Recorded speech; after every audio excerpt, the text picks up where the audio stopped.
का एक chapter motion in vertical circle के बारे में मैं बताने जा रहा हूँ।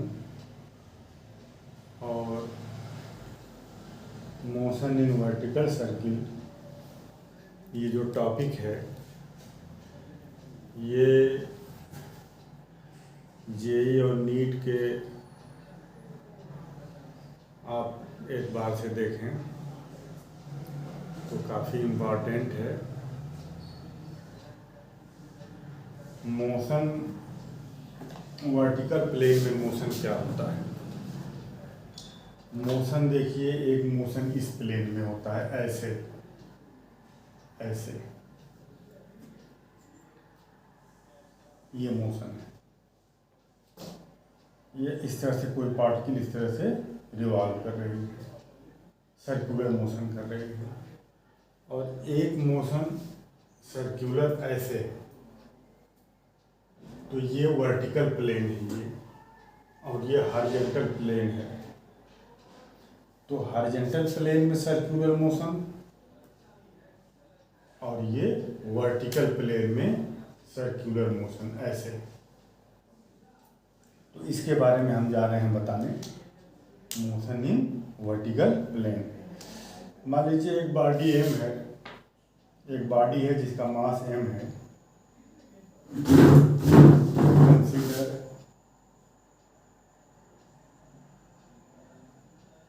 a body of mass m, body का मास m है, tied to one end of string, tied to one end of string.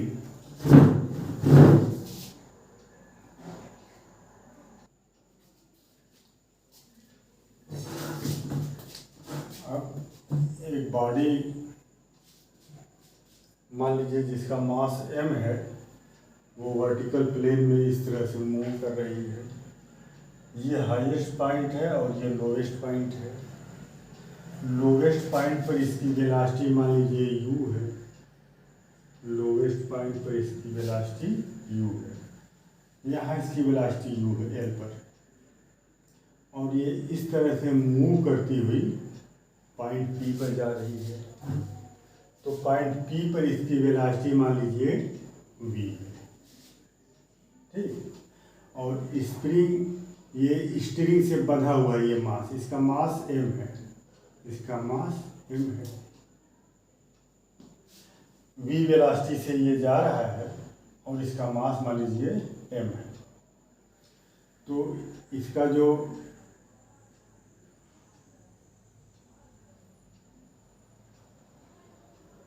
Spring का जो तनाव होगा, टेंशन, वो सेंटर की तरफ होगा। स्प्रिंग का जो तनाव होगा वो सेंटर की तरफ होगा, ठीक।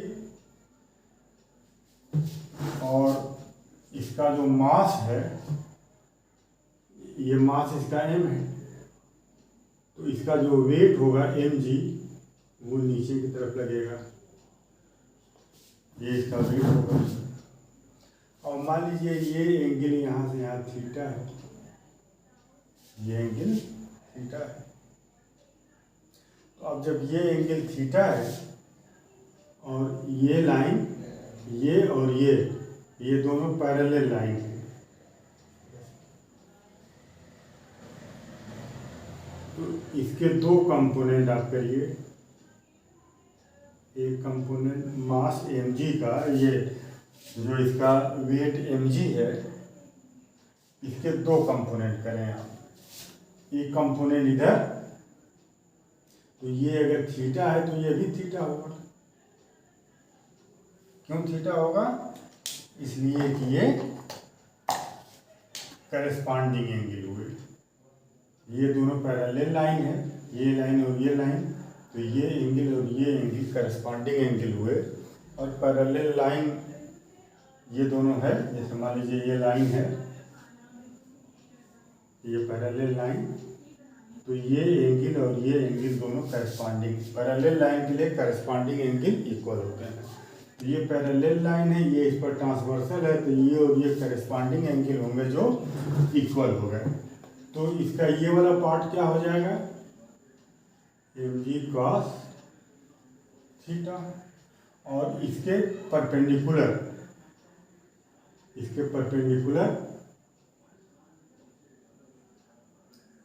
ये वाला जो पार्ट है ये L है, mg साइन थीटा, ये mg साइन थीटा होगा। तो ये इसका कंस्ट्रक्शन रहा। अब देखिए conservation of energy,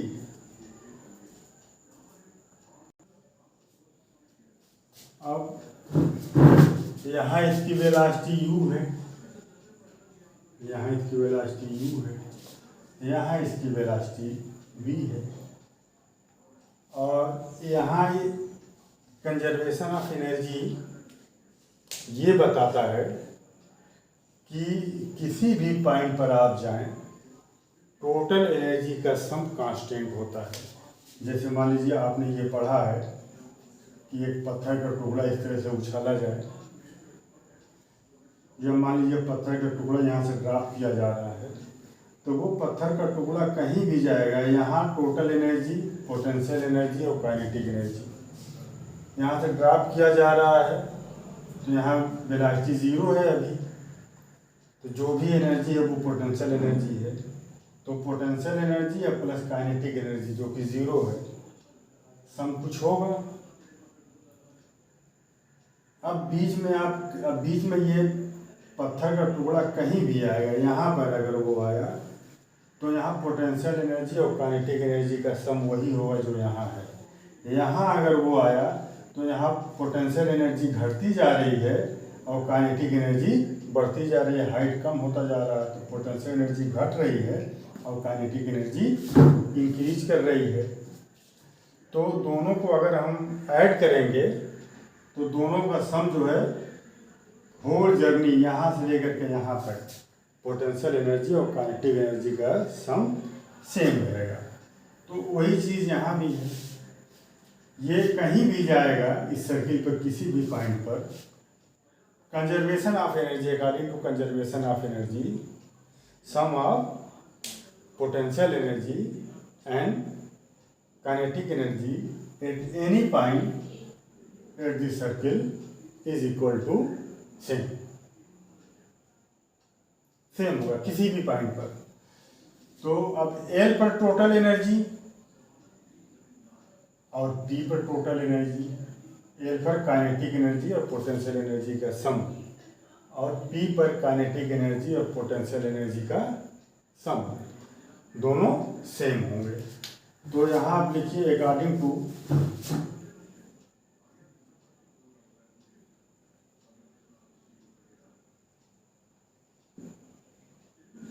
conservation of energy, potential energy plus kinetic energy at point L equal to potential energy plus kinetic energy at point P equal होगा। तो यहाँ पोटेंशियल एनर्जी, अब देखिए यहाँ हाइट ज़ीरो है, L से अगर हम हाइट का कैलकुलेशन कर रहे हैं तो L पर जब ये पहुँचा तो यहाँ हाइट ज़ीरो है, और जब ये P पर पहुँचा तो वर्टिकल डिस्टेंस कितना इतने तय किया h, तो यहाँ पर हाइट h हो गया, तो यहाँ पोटेंशियल एनर्जी कुछ होगी, यहाँ हाइट ज़ीरो है।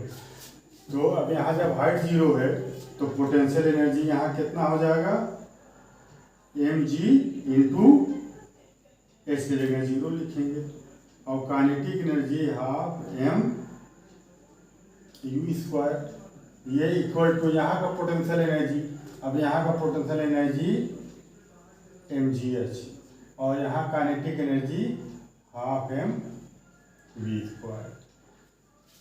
अब हम जा रहे हैं निकालने,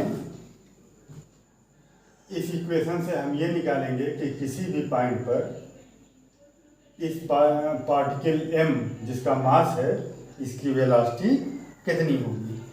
तो यहाँ आप हेडिंग दे दीजिए, यहाँ हम हेडिंग दे रहे हैं velocity at any point. Velocity at any point.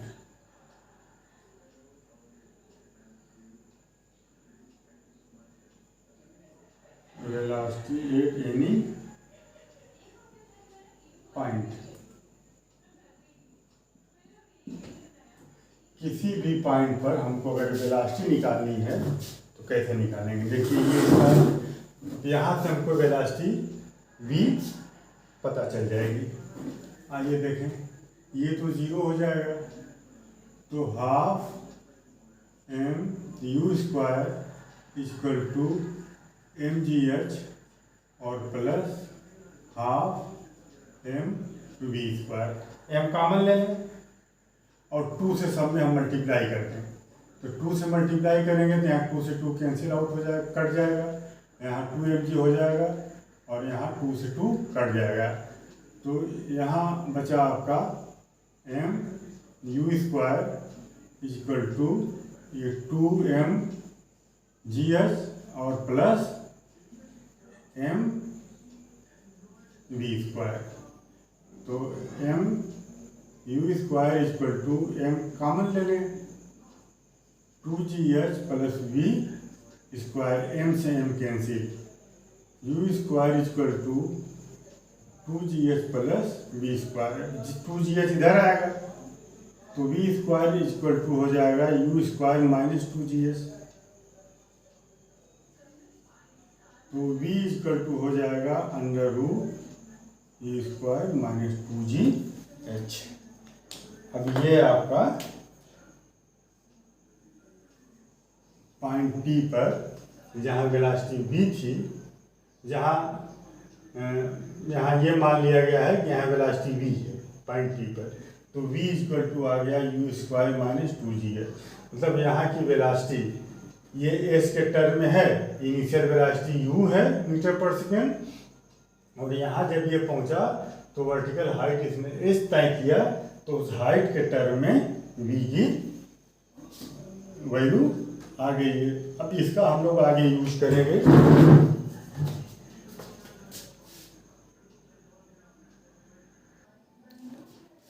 अब यहाँ वेलोसिटी कितना हमने निकाला, velocity v equal to √u² minus 2gh, ये यहाँ की वेलोसिटी आ गई, इनिशियल वेलोसिटी और हाइट के टर्म में। अब इसके बाद आइए हम स्प्रिंग का टेंशन निकालते हैं किसी भी पॉइंट पर। मान लीजिए पॉइंट P पर पहुंचा तो यहाँ हम इस स्प्रिंग का टेंशन इसका O की तरफ होगा, और mg cos थीटा जो इसका वेट है उसका एक पार्ट mg cos थीटा इधर लगेगा ऐसे। तो अब ये चूंकि गोल गोल ये घूम रहा है इस तरह से, तो किसी भी चीज को, किसी भी पार्टिकल को सर्कुलर मोशन करने के लिए नेसेसरी मिनिमम सेंटीमीटर फोर्स की आवश्यकता होती है। जो रिक्वायर्ड सेंटीमीटर फोर्स है अगर उसको मिल जाएगा तो वो घूमेगा, सर्कुलर मोशन करेगा, और अगर नेसेसरी सेंटीमीटर फोर्स अगर नहीं मिल पाएगा तो वो सर्कुलर मोशन नहीं कर पाएगा।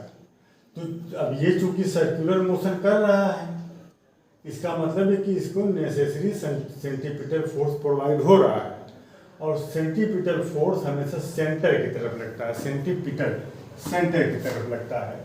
और सेंटीमीटर फोर्स का जो फार्मूला होता है, अगर कोई पार्टिकल इसका मास m है, v वेलोसिटी से अगर वो घूम रहा है, और जिस सर्किल में घूम रहा है उसका रेडियस r है, तो mv² आर ये सेंट्रीपिटल फोर्स का फार्मूला होता है। तो इतना सेंट्रीपिटल फोर्स हर हाल में चाहिए उसको सेंटर की तरफ। ठीक, अब यहाँ देखिए ये टेंशन इधर लग रहा है और mg cos थीटा इधर लग रहा है। तो अब T ये जो सेंट्रीपिटल फोर्स ये mp स्क्वायर r है, ये एक्टिव रहेगा हर हाल में O की तरफ। अगर ये सर्कुलर मोशन कर रहा है तो mp square upon r centripetal force उसको मिल रहा है, नेट फोर्स O के डायरेक्शन में ये मिल रहा है। तो ये सर्कुलर मोशन कर रहा है। तो इधर टेंशन लग रहा है T। अच्छा, अब ये जो सेंट्रीपिटल फोर्स जो इसको मिल रहा है वो कौन प्रोवाइड करेगा?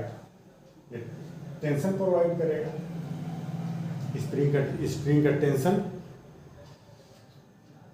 तो ये टेंशन जो है हर हाल में T mg cos थीटा से बड़ा होगा, क्योंकि अब T में से mg cos थीटा को अगर आप माइनस करें तो नेट जो है सेंटर की तरफ force mv square upon r होना चाहिए, जो कि सेंट्रीपिटल फोर्स प्रोवाइड करेगा। तो अगर हम इसको देखें T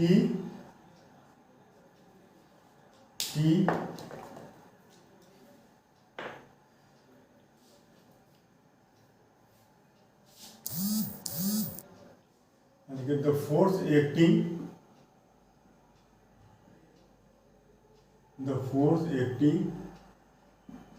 on body, the force acting on body at point P,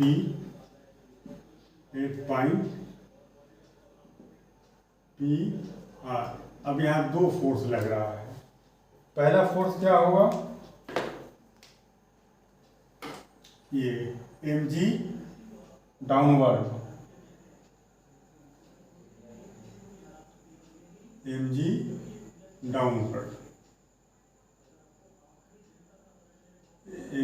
acting downward. और दूसरा फोर्स जो लग रहा है वो tension T along string, tension T along string, ये टेंशन T और mg। तो mg का कंपोनेंट ये mg cos थीटा ये हुआ, mg का जो कंपोनेंट mg cos थीटा है ये स्ट्रिंग का जो टेंशन है उसके अपोजिट है। तो the component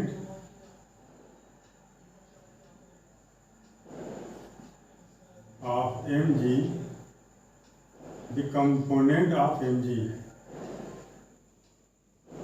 mg cos theta, the component of mg cos theta x opposite to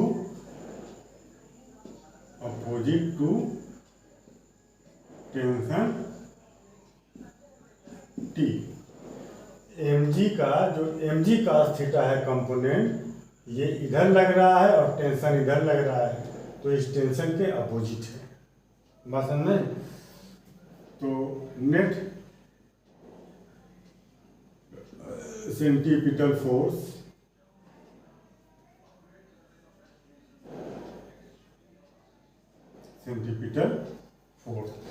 अब देखिए टेंशन T में से आप इसको माइनस कर दीजिए तो O की डायरेक्शन में नेट फोर्स आ जाएगा। नेट फोर्स इस टेंशन T ये भी फोर्स है, तो टेंशन T में से इसको आप माइनस कर दीजिए, अपोजिट डायरेक्शन में है, तो इस डायरेक्शन का नेट फोर्स आ जाएगा। तो tension T minus mg cos theta. अब ये O के डायरेक्शन में नेट फोर्स आ जाएगा, जो कि सेंट्रीपिटल फोर्स प्रोवाइड करेगा इस मास को सर्कुलर मोशन के लिए। तो ये mv स्क्वायर अपान r के इक्वल होना चाहिए, mv स्क्वायर अपान r के इक्वल होना चाहिए। अब यहाँ v की वैल्यू यहाँ से आप रख दें, यहाँ से v की वैल्यू आप रख दीजिए। तो अच्छा, अब यहाँ देखें पहले आप, वी की वैल्यू बाद में रखेंगे। यहाँ आप देखें, ये थीटा है और ये 90 डिग्री है, तो थीटा के सामने का ये परपेंडिकुलर हुआ और ये बेस हुआ, तो कॉस थीटा क्या हो जाएगा? Cos theta equal to base upon hypotenuse, तो ये बेस हो जाएगा NO, ये NO बेस हो जाएगा, तो बेस अपान हाइपोटेनस OP। तो अब ये cos theta equal to ON, ये देखिए ये रेडियस R है इसका, ये रेडियस R है, ये भी R होगा। अब इस R में से H को आप माइनस कर दीजिएगा, ये H, तो ON बचेगा, ON। ठीक, यहाँ आप देखें LN इक्वल टू H और OL इक्वल टू R, तो ON इक्वल टू कितना होगा?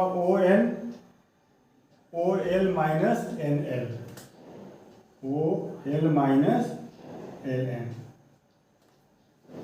OL माइनस LN, इसमें से, इस पूरे में से ये माइनस कर दीजिए, तो ये आ जाएगा ON, ये ON आ गया। अब OL क्या है? OL तो हो जाएगा R और माइनस ये पूरा R और माइनस NLH है, तो ON की वैल्यू हमको मिल गई। तो अब cos theta equal to ON की जगह रखेंगे R माइनस H और अपान OP, ये OP इसका रेडियस है R। अब cos थीटा की वैल्यू यहाँ पर हम पुट करेंगे, तो T माइनस mg और R minus H upon R mg और cos थीटा के जगह ये equal to m upon R और v,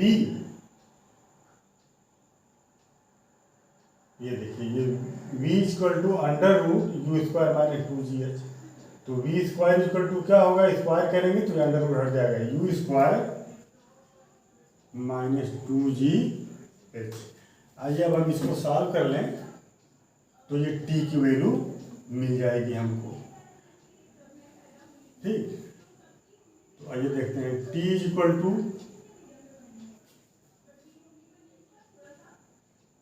कितना होगा? देखें इसको हम इधर लें, तो ये हो जाएगा m upon R you square minus 2gh, और ये चीज इधर आएगी तो माइनस हो जाएगा mg R minus h upon R, तो t is equal to m upon R और m अपान R। यहाँ देखिए m अपान R और यहाँ m अपान R, कॉमन ले लिए, बचा क्या? यू स्क्वायर माइनस 2gh और माइनस, अब यहाँ क्या बचा? g को अंदर डाल दीजिए, ये कॉमन ले लिए, g को अंदर आप डाल दीजिए, तो gr माइनस gh, तो m upon R you square minus 2gh minus gr, bracket पहले माइनस है तो अंदर का निशान बदल जाएगा। अब देखिए इसमें माइनस 2gh और प्लस gh, इसमें से ये माइनस हो जाएगा, तो माइनस gh बचेगा।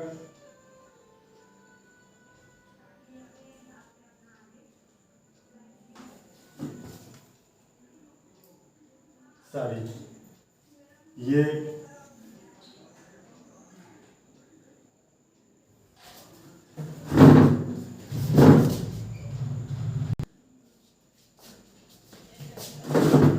देखिए यहाँ ये minus m g r minus h upon r है, ये माइनस है इधर जाएगा, ये प्लस हो जाएगा, यहाँ गड़बड़ी हो गई थी, इसको प्लस कर लीजिए आप।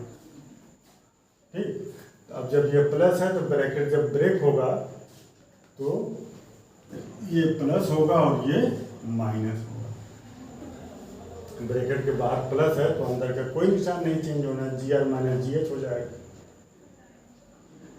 तो अब ये t is equal to m upon r u square plus g r और माइनस 2gh और माइनस जी एच मिल के माइनस 3gh हो गया।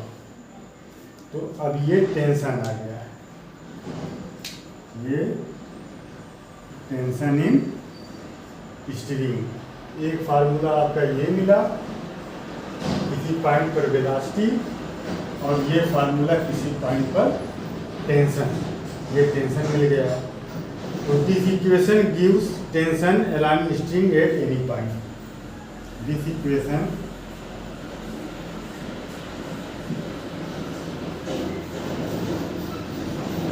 gives tension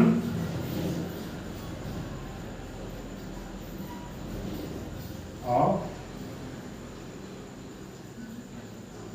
string at any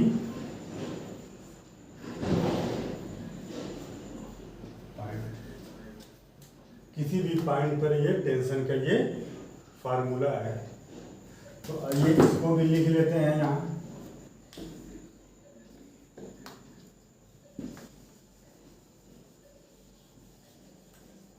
ये फार्मूला आ गया,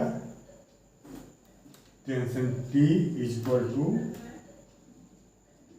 M upon r u square plus g r minus 3gh। ये दो चीज़ें हमें मिली। अब इसके बाद हम ये पता करेंगे कि यहाँ इसका टेंशन कितना होगा और यहाँ इसका टेंशन कितना होगा और दोनों के टेंशन में कितने का डिफरेंस होगा।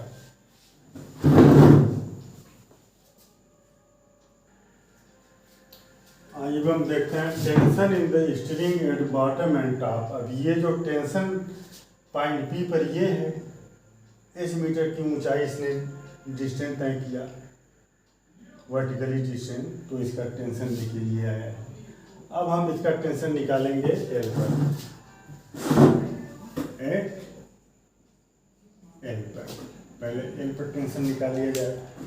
तो आप देखें जब ये एल पर पहुंचेगा, जब ये एल पर है तो at L h equal to 0। जब ये एल पर है मास एम, मास जब ये बॉडी जिसका मास एम है एल पर है यहाँ, तो हाइट कितनी हो जाएगी, 0 हो जाएगी। एच की जगह 0, तो एल पर टेंशन कितना हो जाएगा, आप एच की जगह 0 रख दें तो m upon r u square plus g r, ये 0 हो जाएगा। ठीक इसी तरह से आइए अब निकालते हैं हम टॉप पर एच, एच पर निकालते हैं टेंशन। तो टेंशन एच पर t h is equal to, जब ये एच पर जाएगा यहाँ से तो एच पर हाइट कितनी हो जाएगी एल से, ये रेडियस आर और ये रेडियस आर 2r, ये एच हो जाएगा, h equal to 2r, h equal to 2r।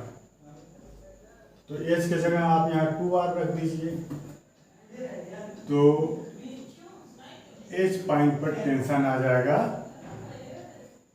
M upon r u square plus g r minus 3g into h की जगह रखिए आप 2r। तो t h equal to m upon r u square plus g r और 3 2 जा 6gr। अब 6gr minus और ये प्लस, इसमें से ये माइनस हो जाएगा, minus 5gr। T h equal to m upon r u square minus 5g r. ये टेंशन देखिए यहाँ आ गया,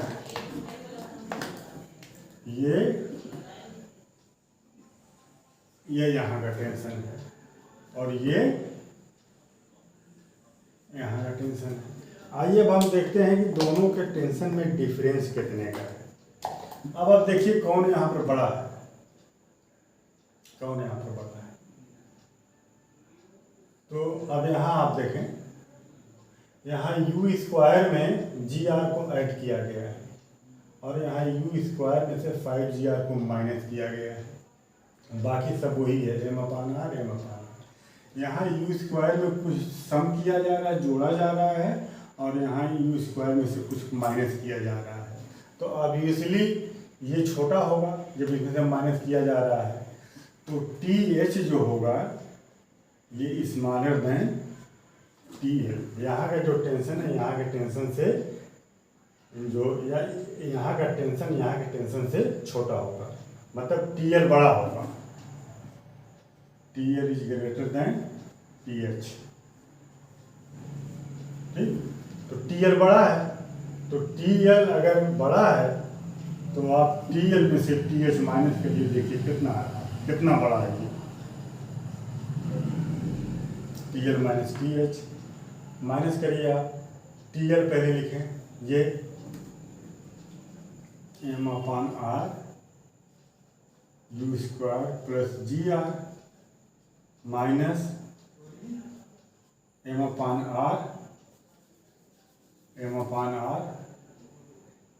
और u square minus 5g r.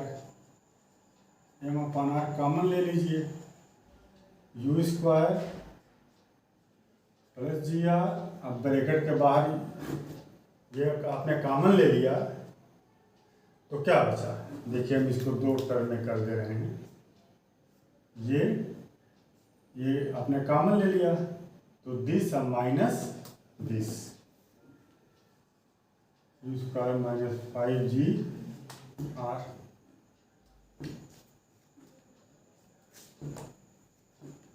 ये आया, तो t L minus t h equal to m upon r u square plus g r. अब bracket को आप ओपन कर दीजिए तो ब्रैकेट के बाहर माइनस है तो अंदर का निशान चेंज हो जाएगा, ये माइनस है तो प्लस हो जाएगा। यू स्क्वायर से यू स्क्वायर कैंसिल, अब जी आर और 5g आर मिलकर के 6g आर। तो t L minus t h equal to m upon r into 6g r. अब यहाँ ये आर से आर कैंसिल, तो t L minus t h equal to 6mg। दोनों में कितने का अंतर है, दोनों में जो टेंशन है यहाँ और यहाँ कितने का अंतर है, mg इसका मास है, इसका वेट है, इसके वेट के 6 टाइम्स का डिफरेंस होता है। यहाँ mg का 6 टाइम। यहाँ का टेंशन से कितना ज़्यादा होगा, यहाँ के टेंशन से 6 टाइम ज़्यादा होगा। अगर यहाँ का टेंशन अगर 10 न्यूटन है तो यहाँ का टेंशन कितना हो जाएगा, 60 न्यूटन हो जाएगा। यहाँ का अगर 1 न्यूटन है तो यहाँ का 6 न्यूटन हो जाएगा। यहाँ का 2 न्यूटन है तो यहाँ का 2 से 12 न्यूटन हो जाएगा। ये तो ये चीज़ें मिली।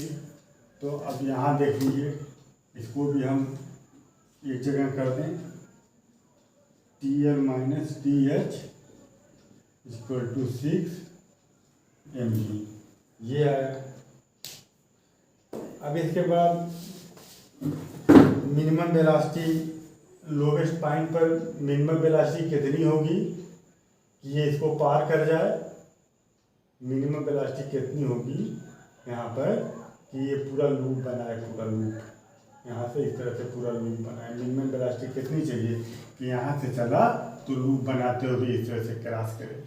अब फिर यहाँ मिनिमम वेलोसिटी कितनी होनी चाहिए कि यहाँ पहुँचने पर, यहाँ जब वो पहुँच रहा है तो मिनिमम वेलोसिटी कितनी होनी चाहिए कि स्ट्रिंग में कोई सिकुड़न या स्लैकिंग ना आए स्ट्रिंग में, और वो लूप बना ले। नेक्स्ट वीडियो में इस पर बात होगी, तो नेक्स्ट वीडियो का नोटिफिकेशन आपको मिले इसके लिए चैनल को सब्सक्राइब कर लीजिएगा, और वीडियो पसंद आए तो लाइक कर लीजिएगा, बेल आइकन को प्रेस कर दीजिएगा। Thank you.